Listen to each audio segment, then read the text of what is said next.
So when you are developing a game, it's always good to try the game out and just get a feel for it, see how it works. So I'm going to bring it back up to 100%.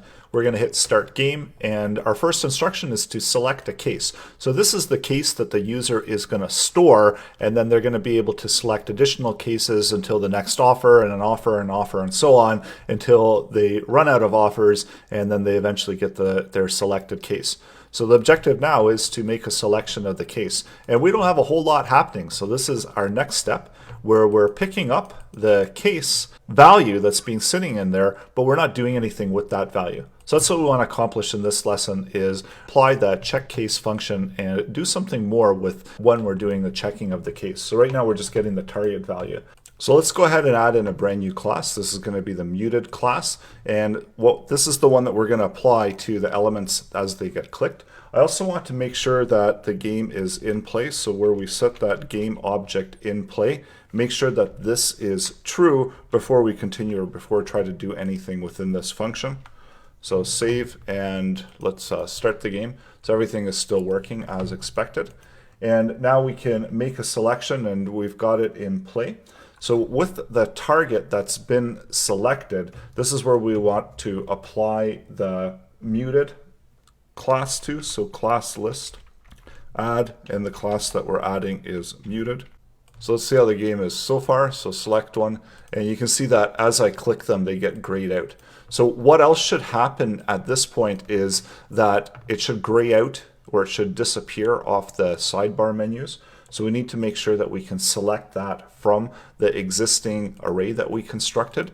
And we also need to make sure that we're counting these and we're removing them from the holding array where we've got all of the objects being held. So there's a few things that we need to accomplish within this check case function in order to continue with the gameplay.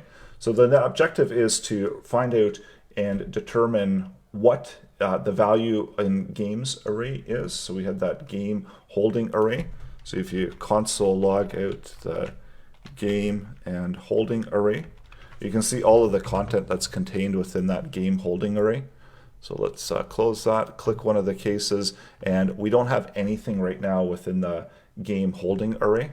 So we got to go back up to where we set the temp, and we got to push that value into the game holding array. So game holding array, and push the value of temp into it. So save that, and we'll try that one more time. So now when I select a case, I should have an array of all of the values that are being set in there. So this is our temporary holding array where we're going to select elements and we're going to remove them from that array, and we're also going to check the number of items that are currently sitting within that array. So that's all of the cases that we have, and as we select them, we want to remove them out. So that means that we need to determine what the index value is. So let's get the index value of that element. So using the game holding array, and we're going to check to find index of, which is going to return back the index value if it's available. And we can use this value or eTarget value. So maybe just to be consistent, we're going to use the eTarget value. And I'll console log out the value of IND so that we can see that, and close. So we see that that was first, that's 5, and it's corresponding with the values that we have here. So that's going to be 6, that one's 7, 11, and so on, because it's finding those values within the array and it's outputting those array values. And we know that we did put them within that order as well. Let's also find another index value, and in this case we're going to select from the vals array. So this is the one that we never touched, and using index of, where we're going to select the value and see where this is located within this array. And this is going to also provide us some information and details that we can make use of. So really at the end of the day, we don't have to we don't really have to actually get this value, because the IND value is going to be the same as we've got already contained. And we know that we've been adding that value as we're building the game board. We're adding in the index, the IND value.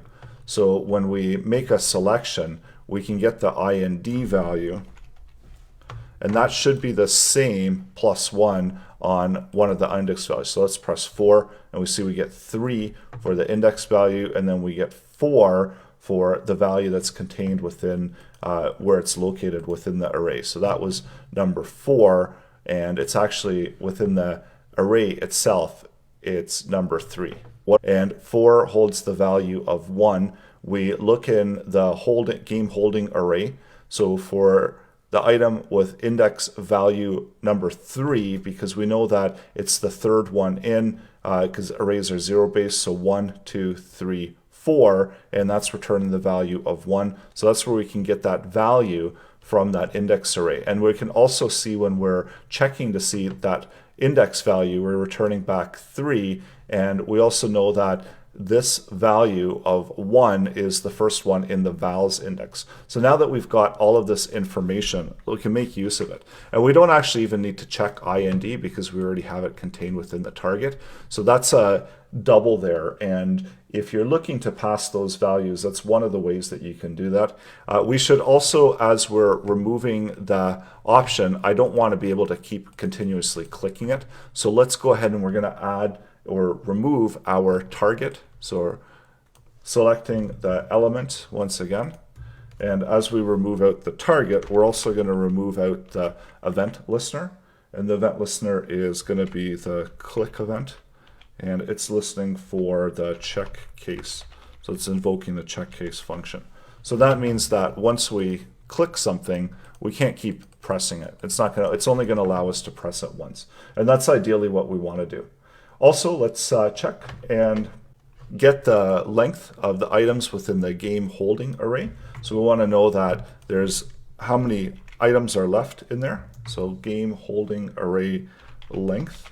And we're going to check to see if its length is equal to the val's length. And if it is, then we know that this is the first instance. So this is the case that the user actually selected. And if it's not, then we're just going to go through the regular gameplay and allow the user to make the selection of those. So let's create another variable, and that's the game selection. So this is going to be the user selection game SEL. And using the game holding array, we're going to splice the value out of it. So taking that one value, and we need to have a starting point, so that's the IND. So we could have used as well the target IND value. And we're taking the value and we're only taking one item out of the array.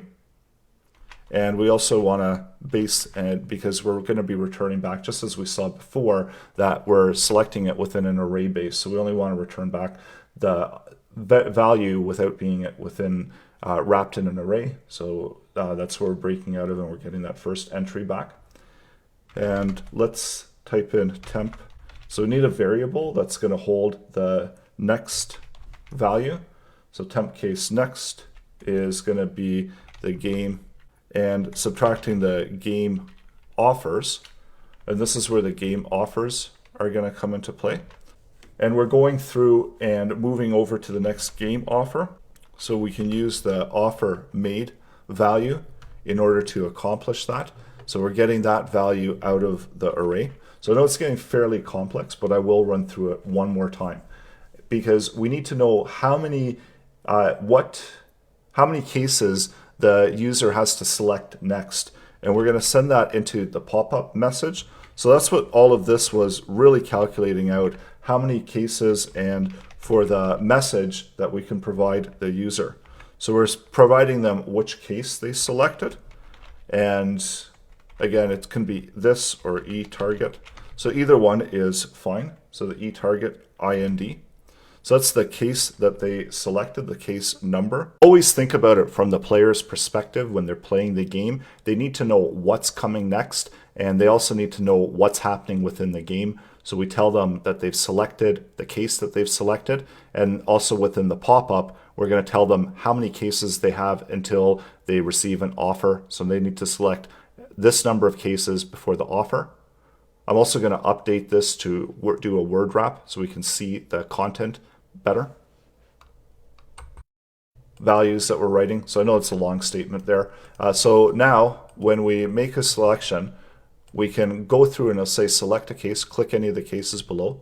So when we make our selection, selected number 4, now select one case, and then we need to select more cases. This is where the else statement comes in. What's going to happen when we're not selecting the first case, and also we need to be able to trigger offers as well. So all of that is still yet to come. So go ahead and add this into your project, that we've got the ability to check the first case. And again, it is following through as you play the game. You got to think of what's next, what action do you want to happen next, and that guides you to what you need to do within the code. So we're selecting we selected case number 5, so that's stored, and then now we need to select one more case, and we select one more case, and now we should be triggering an offer at this. So coming up next, let's add that in.